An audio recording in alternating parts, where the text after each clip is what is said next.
Hi, this is Manisha and welcome to Bhutan, the land of the Thunder Dragon. Cradled in the folds of eastern Himalayas, Bhutan owes its Sanskrit origin to Bhutan or the highlands. We landed at the Bagdogra Airport, West Bengal, India, and through the lush green rice fields and tea gardens of Doars, we proceeded for Bhutan. Finally, we reached the huge, ornate, intricately painted and carved Bhutan Gate, which borders the Indian town of Jaigaon in West Bengal and opens in Funtishaling, Bhutan. Indian citizens get visa on arrival at Funtishaling and can then proceed further. All Bhutanese buildings conform to a typical artistic Bhutanese architecture which lends beauty. Funtishaling is a small peaceful town with a few monasteries which offer a picturesque view of the place. We then proceeded for Thimphu. The road simulated a spiral stairwell winding up and above, the thick green pine forest acting as balustrade, and the crystal air gradually thinned and chilled. Major cities in Bhutan are located at the confluence of two rivers. The waters are crystal clear and green. We are standing at the confluence of two rivers. River Paro from the left and River Bangchu from the right.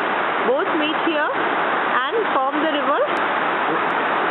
Here you can see the Buddhist chortens in white to mark respect to this place. Now I turn towards the proper Bhutan gate, the Thimphu gate, which is very artistically made with golden dragons embossed in it. Beautiful Thimphu gate built along the rock. Now this gate leads towards Thimphu. You can see the picturesque landscape and the vehicles which are allowed to move only one by one through this gate.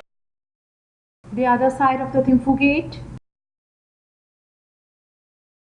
Bhutan is unique in terms of architecture, discipline, cleanliness, dress code, as most men and women wear the traditional Gho and Kira. The sky is perfectly blue as painted in pictures and the traffic seems organized as a motorcade. In Thimphu is the majestic National Memorial Chorten built in 1974 by Her Majesty Queen Phuntsho Wangchuck in the memory of her royal son King Jigme Dorji Wangchuck.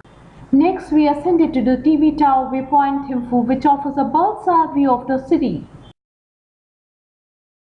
Let's take a closer look of the panorama followed by a video clip.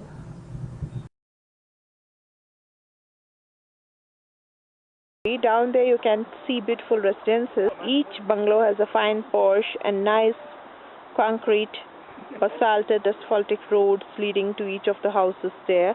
They have been constructed at the time of Sark Summit. And now I focus at the top of the hill with twin houses. Dwelling amidst the thick green pine woods must be a real pleasure. Wow! A long winding walk through the Jigme Dorji National Park gives you the privilege of meeting the takin or Budikross taxicolor, the national animal of Bhutan. Takin is one of the larger and stockier of the goat antelope.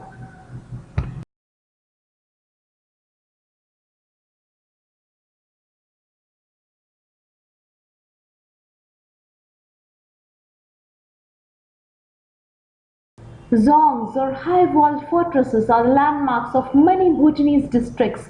In Thimphu is the Grand Tashicha Zong, which accommodates the national government and the central monastic body. By the vast golden steppe gardens and the green meandering Jajun River is the Tashicha Zong. With its golden spires, magnificent structure, which recently hosted the Sark Summit of Bhutan, and beyond it you can see the Parliament House of Bhutan. The Grand Tashicha Zong is flanked by a picture-perfect golf course on one side and vast golden fields on the other.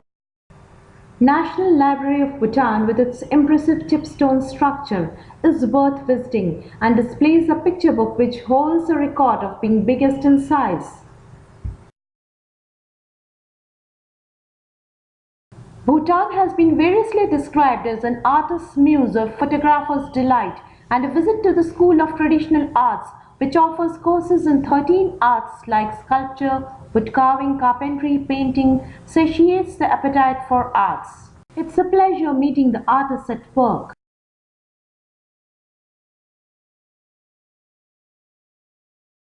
And you just crave to get those exquisite handicrafts.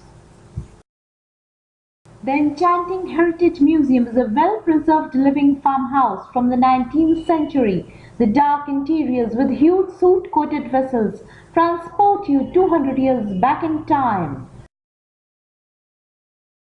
Bhutan as a country has documented the highest happiness index. A glance at its streets, in fact, leaves no doubt. A picture-perfect perspective of the tree-lined avenue near the Parliament House. Cyprus, the national tree of Bhutan, and here we are at the chilling Dochula viewpoint, which is dotted by 108 Druk Wangyal chortens. This point offers a panoramic view of the snow-clad peaks, especially the Masagang and the tabletop mountains. A video clip of this picturesque white and blue terrain.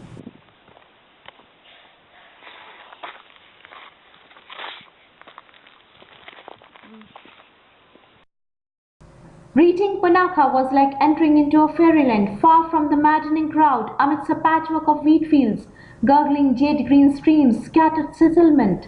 Punakha was the capital of Bhutan until 1955, and Punakha Dzong, built in 1637, resembles a gigantic ship covering a split of land at the confluence of rivers Phochu and Motu. A closer focus at the brilliant architecture and a peep into its long alleys and view from one of the windows, followed by a video clip. It is believed the architect of the Dzong slept on this piece of land and then had the plan of this fortress in his dreams. I am focusing on river Phochu coming from the right and river Motu coming from the left. Both meet here at Punakha and form river with turning towards the side, as you can see. The waters are absolutely bluish green, transparent, clean. The sand is white. And at the confluence here is located famous heritage structure of Bhutan, that is the Punakha Dzong. Further journey into the land of mystique charm takes you to the Wangri Fort Dome, an ancient living fort over the hill.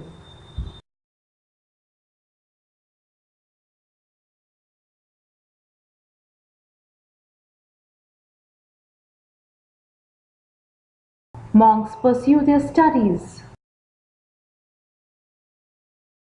A view from the top. Paro, the home of hundreds of legions and Bhutan's only airport, was our next stop.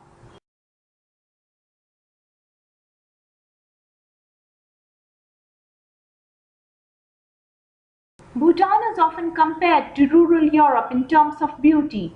Archery is the national sport of Bhutan, and at many places you can try your hands at it.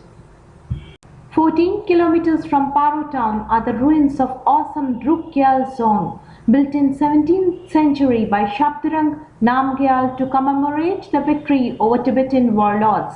This was gutted by fire in 1957. Mount Chalmohari, whose glacial waters feed the Paro River, can be seen from here.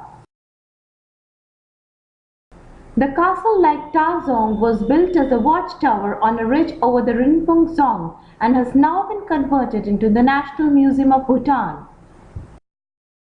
Walking to the steps of Dzongs itself has a bracing charm. We crossed the traditional bridge over the Paro Chu and took a winding cobblestone path flanked by tall trees to the imposing 5-story Rinpung Dzong.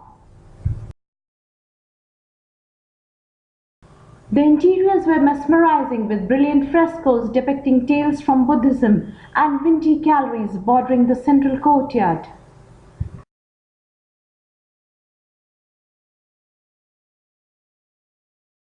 At night we took a stroll through the Paro market with its glittering handicraft shops. Jaunty streams, vast fields, imposing Dzongs. That was Bhutan. Thanks for watching.